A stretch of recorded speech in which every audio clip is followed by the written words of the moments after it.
ದೀಪಕ್ಕೆ ತಾಗಿಸ್ತಕ್ಕಂಥ ಕೊಂಡಿ ಮಾತ್ರ ನಾನು ಬತ್ತಿಯಾದೆ. ಎಣ್ಣೆಯನ್ನು ದೀಪಕ್ಕೆ ತಗಿಸೋದಷ್ಟೇ ನನ್ನ ಕೆಲಸ.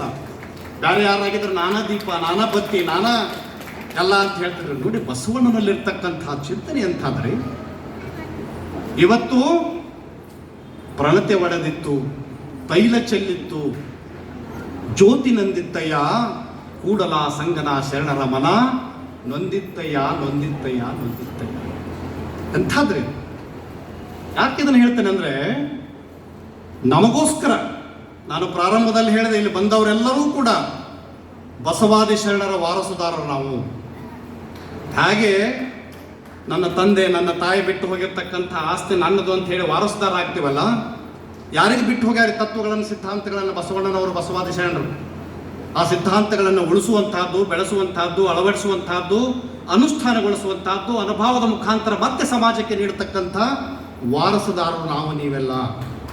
ಹಾಗಾಗಿ ಇವತ್ತು ಕಲ್ಯಾಣ ನಾಡದಲ್ಲಿ, ಈ ಜಗತ್ತಿನಲ್ಲಿ ಬಸವಾದಿ ಶರಣರು ಬಿಟ್ಟು ಹೋಗಿರ್ತಕ್ಕಂಥ ಆಚಾರಗಳನ್ನು, ವಿಚಾರಗಳನ್ನು, ಚಿಂತನೆಗಳನ್ನು, ಅನುಭವಗಳನ್ನು ನಮ್ಮ ಮುಂದಿನ ಪೀಳಿಗೆಗೆ ಹೋಗತಕ್ಕಂಥ ಪ್ರಯತ್ನ, ಅವುಗಳನ್ನು ಅತ್ಯಂತ ಪ್ರೀತಿಯಿಂದ ಅಪ್ಪುಗೆ ಮಾಡಿ ಅವುಗಳನ್ನು ಮತ್ತೆ ನಮ್ಮ ಮುಂದಿನ ಪೀಳಿಗೆಗೆ ಕೊಟ್ಟು ಹೋಗ್ತಕ್ಕಂಥ ಬಹುದೊಡ್ಡ ಜವಾಬ್ದಾರಿ ನಮ್ಮೆಲ್ಲರ ಮೇಲಿದೆ ಅಂತಕ್ಕಂಥದ್ದು ಇದು ಇಲ್ಲಿ. ಯಾಕಂದರೆ ಅವತ್ತೇ ನಮಗೆಲ್ಲ ಗೊತ್ತಿದೆ, ಕಲ್ಯಾಣ ಕ್ರಾಂತಿ ಆಗ್ತದೆ, ಹರಳಯ್ಯನವರನ್ನು, ಮಧುವರಸರನ್ನು, ಶೀಲವಂತರನ್ನು, ಅವರ ಕಣ್ಣುಗಳನ್ನು ಕಿತ್ತಿ ಅಮಾನವೀಯ ದೃಷ್ಟಿಯಲ್ಲಿ ಆನೆಯ ಕಾಲುಗಳಿಗೆ ಅವರನ್ನು ಕಟ್ಟಿ ಇಡೀ ಕಲ್ಯಾಣದ ತುಂಬ ಅವರನ್ನು ಎಳೆದು ಎಲೆಹೊಟ್ಟೆ ಶಿಕ್ಷೆ ಕೊಟ್ಟು ಅವರನ್ನು ಕೊಲೆಗೈಲಾಗ್ತದೆ.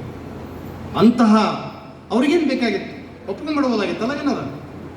ಅವರೆಲ್ಲರೂ ನಮಗೋಸ್ಕರ ಮುಂದೆ ಶರಣರು ಆ ಕಡೆ ಈ ಕಡೆ ಬರ್ತಾರೆ, ಬಹುದೊಡ್ಡ ಕಷ್ಟ ಕಾರ್ಪಣ್ಯಗಳನ್ನು ಅನುಭವಿಸ್ತಾರೆ. ವಚನ ಸಾಹಿತ್ಯವನ್ನು, ಎಷ್ಟೋ ಲಕ್ಷ ವಚನ ಸಾಹಿತ್ಯವನ್ನು ಸುಟ್ಟು ಹಾಕಲಾಗ್ತದೆ. ಅಳಿದು ಉಳಿದು ಸ್ವಲ್ಪ ಅದನ್ನು ತಗೊಂಡು ಬಂದು ಅಲ್ಲೇ ಇಲ್ಲಿ ಬಚ್ಚಿಡ್ತಾರೆ. ಮಹಾತ್ಮ ಯಾರು, ನಮ್ಮ ರಾವ್ ಬಹಾದ್ದೂರ್, ಫಕೀರಪ್ಪ ಅವರಪ್ಪ ಹಳಕಟ್ಟಿ ಅಂಥ ಮಹನೀಯರು ಅವುಗಳನ್ನೆಲ್ಲ ಮತ್ತೆ ಮುಂಚೂಣಿಗೆ ತಂದು ಅವುಗಳನ್ನು ಪ್ರಕಟ ಮಾಡಿ ಇವತ್ತು ನಮಗೆ ಬಿಟ್ಟು ಹೋಗಿದ್ದಾರೆ. ಹಾಗಾಗಿ ನಾವಿಲ್ಲಿ ಬಂದು ಕೇವಲ ಭಾಷಣ ಕೇಳಿ ಭಾಷಣ ಮಾಡಿ ಹೋಗುವಂಥದ್ದಲ್ಲ. ಯಾಕೆ ಈ ಮಾತನ್ನು ನಾನು ಹೇಳ್ತೇನೆ ಅಂದರೆ, ಇವತ್ತು ನೋಡಿ, ಜಗತ್ತು ಬಸವಾದಿ ಶರಣರ ಚಿಂತನೆಗಳಿಗಾಗಿ ಹಾತೊರಿತಾ ಇದೆ. ನಾನು ಹೇಳಿದೆ, ಬಸವಣ್ಣನ ವ್ಯಕ್ತಿತ್ವದ ಬಗ್ಗೆ ಪ್ರಾರಂಭದಲ್ಲೇ ಹೇಳಿದೆ. ನಾನು ಯಾವುದೇ ಧರ್ಮದಲ್ಲಿ ಅತ್ಯಂತ ಶ್ರೇಷ್ಠವಾದ ಚಿಂತನೆಗಳಿದ್ದರೆ ಅದು ಬಸವ ಧರ್ಮದಲ್ಲಿ. ಎಲ್ಲ ಧರ್ಮಗಳ ಚಿಂತನೆಗಳನ್ನು ಬಸವಣ್ಣ ಅಳವಡಿಸಿಕೊಂಡಿದ್ದ. ಹಾಗಾಗಿ ಬಸವ ಧರ್ಮ ಜಗತ್ತಿನ ಧರ್ಮ, ಬಸವ ತತ್ವ ಜಗದ ತತ್ವ. ಈ ಮಾತುಗಳನ್ನು ಬರೀ ಮಾತುಗಳಲ್ಲಿ ಹೇಳಿ ಹೊರಟ್ರೆ ಆಗೋದಿಲ್ಲ. ಅವುಗಳನ್ನು ಮನಸ್ಸಿನಲ್ಲಿ ಅಳವಡಿಸಿಕೊಂಡು, ನಮ್ಮ ದೈನಂದಿನ ಜೀವನದಲ್ಲಿ ಅಳವಡಿಸಿಕೊಂಡು, ನಮ್ಮ ಮುಂದಿನ ಪೀಳಿಗೆಗಳಿಗೆ ಅವುಗಳನ್ನು ನಾವು ಬಿಟ್ಟು ಹೋದಾಗ ಮಾತ್ರ ಬಸವಣ್ಣನವರಿಗೆ, ಬಸವಾದಿ ಶರಣರಿಗೆ ನಾವು ಸಲ್ಲಿಸ್ತಕ್ಕಂಥ ಗೌರವ ಅದಾಗುತ್ತೆ. ಇಲ್ಲದೆ ಹೋದರೆ ಖಂಡಿತವಾಗಿ ನಾನು ಹೇಳ್ತೇನೆ, ಬಸವಾದಿ ಶರಣರು ನಮ್ಮನ್ನು ಕ್ಷಮಿಸುವುದಿಲ್ಲ.